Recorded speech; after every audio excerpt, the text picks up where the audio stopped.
안녕하세요. 6월 14일 수요일 큐티 가이드 시작하겠습니다. 오늘 말씀은 바울이 감옥에서 쓴 편지예요.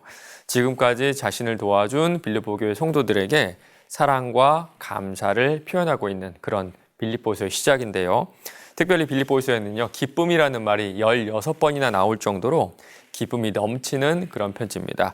앞으로 이어지는 빌립보서 큐티를 통해서 여러분의 삶과 가정에도 이런 기쁨이 충만하길 바랍니다. 1번입니다. 바울과 디모데는 빌립보 성도들에게 편지할 때 자신들을 누구라고 말합니까? 1절입니다. 그리스도 예수의 종 바울과 디모데는 그리스도 예수 안에서 빌립보에 사는 모든 성도와 또한 감독들과 집사들에게 편지하노니. 그리스도 예수의 종이라고 자신들을 표현하죠. 이 종이라는 말에는요, 양면성이 있습니다. 먼저는 그 당시 문화로 봤을 때 비하하는 그런 단어예요. 누군가에게 완전히 종속돼서 섬기는 그런 자를 뜻하는데요. 우리나라에선 옛날에 노비라 그랬죠. 듣기 좋은 말이 아닙니다. 실제로도 누구나 하고 싶지 않은, 누가 되고 싶지 않은 그런 역할이죠.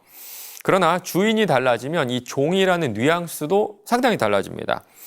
구약 성경을 보면요, 다윗도 그렇고 모세도 그렇고 자신들을 여호와의 종, 주의 종이라고 표현을 하거든요.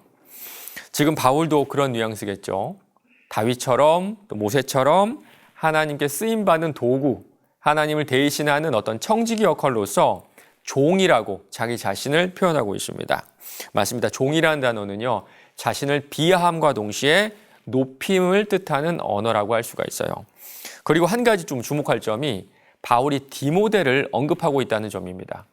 디모데는 바울이 자신의 아들이라고 부를 만큼 어떻게 보면 영적인 제자고 자신이 이렇게 양육해온 그런 아들이라고 할 수 있는데요. 지금 자신과 디모데를 동일한 위치에 두고 있죠. 맞습니다. 지금 바울의 겸손함을 우리는 볼 수가 있어요. 2번입니다. 바울은 빌립보 성도들을 무엇으로 사랑한다고 말합니까? 8절입니다. 내가 예수 그리스도의 심장으로 너희 무리를 얼마나 사모하는지 하나님이 내 증인이시니라. 심장으로 번역된 이 단어는 내장으로 번역해도 괜찮습니다. 고대 사람들은요, 감정 이런 것들이 내장에서 나온다고 생각을 했었거든요. 우리도 좀 그렇죠. 어려운 일이 있을 때 가슴이 내려앉음을 경험하게 되고요. 기쁜 일이 있을 때 가슴이 시원하게 됨을 또 경험하게 됩니다. 그래서 이 단어 속에는 사랑이라는 뜻도 있고 동정심이라는 뜻도 있어요. 지금 바울은 내가 예수 그리스도의 그 사랑으로 너희들을 사랑하고 있다라고 말을 함과 동시에 예수님이 우리를 불쌍히 여기신 그 모습도 담아내고 있거든요. 예수님은 당신의 백성들이 목자 없는 양같이 막 방황하는 것을 참 가슴 아파하셨는데 지금 바울도 그런 마음이에요. 지금 바울은요, 목자의 심정으로 나랑 떨어져 있는 상태에서 세상의 핍박 아래에 고생하고 힘들어하는 빌립보 교회 성도들을 예수께서 무리들을 보시면서 가지셨던 그 마음으로 지금 바라보고 있는 겁니다. 맞습니다. 예수 그리스도의 심장으로, 이 말은요, 예수 그리스도의 심정으로라고 우리가 이해해도 괜찮을 것 같아요. 3번입니다. 바울은 빌립보 교회 성도들에게 예수 그리스도로 말미암아 무엇이 가득하기를 기도합니까? 11절입니다. 예수 그리스도로 말미암아 의의 열매가 가득하여 하나님의 영광과 찬송이 되기를 원하노라. 의의 열매가 가득하기를 원하네요. 그렇다면 의의 열매는 뭘까요? 우리 바로 앞 구절을 먼저 보고 싶은데요. 예수 그리스도로 말미암아. 의의 열매는요, 예수 그리스도로 말미암아, 예수 그리스도에 의해서 오는 것이 의의 열매입니다. 그렇다면 예수 그리스도로부터 무엇이 올까요? 예수님께서 우리에게 하신 일을 세 단어로 요약할 수 있을 것 같습니다. 용서, 회복, 순종. 용서, 회복, 순종. 예수님은 당신의 피값으로 우리를 용서하셨고요. 그 용서로 하나님과의 관계가 회복되었습니다.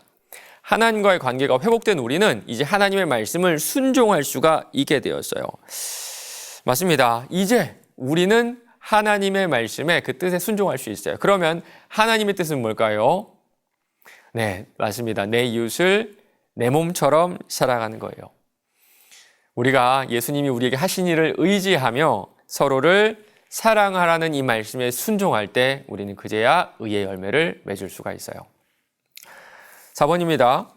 바울이 빌립보 교회 성도들을 위해 기쁨으로 기도할 수 있는 원동력은 무엇인지 묵상해 봅시다. 3절에서 5절입니다. 내가 너희를 생각할 때마다 나의 하나님께 감사하며 간구할 때마다 너희 무리를 위하여 기쁨으로 항상 간구함은 너희가 첫날부터 이제까지 복음을 위한 일에 참여하고 있기 때문이라. 바울은 아시아에서 사역을 하다가 어떤 환상을 보고 마게도니아 지방으로 건너가죠. 건너와서 우리를 도우라, 이 환상을 보고. 그때 처음 간 도시가 빌립보인데요. 빌립보에서 루디아를 만나게 되고요. 또 바울과 실라가 감옥에 갇히게 되고 찬양을 하다가 감옥문이 열리게 되죠. 이 일로 그 땅의 그 감옥의 간수가 예수를 믿게 되는 그런 놀라운 역사를 경험하게 됩니다. 바로 여기, 그것이 빌립보에서 일어났어요. 그때부터 지금까지 빌립보 교회 성도들은 바울의 복음 사역에 동참을 해주었던 겁니다. 그리고 동참하다, 이 단어에는요, 교제하다라는 뜻이 있거든요. 단순히 물질적으로 지원을 해줬다, 도와줬다, 이 뜻만이 아니라 끊임없이 바울과 영적으로 교제를 하며 바울의 사역을 도왔던 겁니다. 바울은 이런 빌립보 교회 성도들을 생각하며 기도할 때 기쁨이 넘칠 수밖에 없었다라고 이야기하고 있는 거예요. 마지막 5번입니다. 내게 풍성한 사랑과 감사를 느끼게 하는 동역자는 누구인지 생각해보고 그들을 위해 기쁨으로 기도하는 하루가 됩시다. 저는 이 질문을 보니까요, 생각나는 분들이 있더라고요.